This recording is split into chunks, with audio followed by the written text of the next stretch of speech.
ఒక్క diaphragm wall Germany company, వాళ్ళు ఏంటంటే వాళ్ళే మొనోపలి.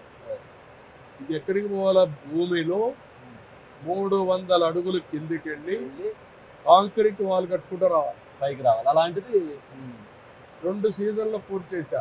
ఓకే. కాంట్రాక్ట్ సరిగా లేకపోయినా డైరెక్ట్ ఒప్పందం పెట్టి 2 సీజన్లో పూర్తి చేశా. పని వీడేం చేశాడు? వచ్చిన తర్వాత మిగిలిన పనులు చేయకుండా ఇతను నా మీద కోపంతో కాంట్రాక్టర్ మార్చాడు, నా మీద కోపంతో ఏజెన్సీ మార్చాడు, ఆఫీసర్. ఇద్దరు లేరు. వర్షాలు వచ్చాయి. వర్షాలు వస్తే నేరుగా ఆ డయాఫామ్ వాల్ మీద పోయాయి. డయాఫామ్ వాల్ పూర్తయింది, కంప్లీట్ అయిపోయింది, డ్యామేజ్ అయిపోయింది. ఇంతవరకు తెలియదు ఎంత డ్యామేజ్ అయిందో.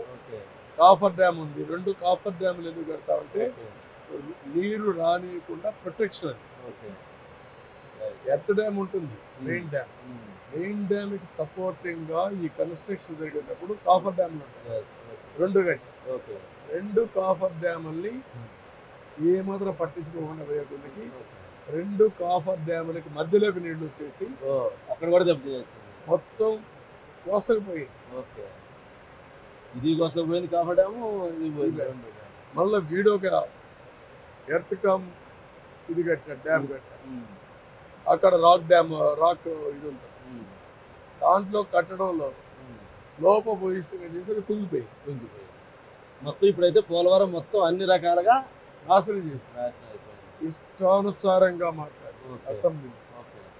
చూడు, రేపు జూన్లో వస్తుంది, 3 నెలల్లో వస్తుంది, 21, 22, 23, 22 ఇప్పుడు ఎప్పుడు వస్తుందో తెలియదు.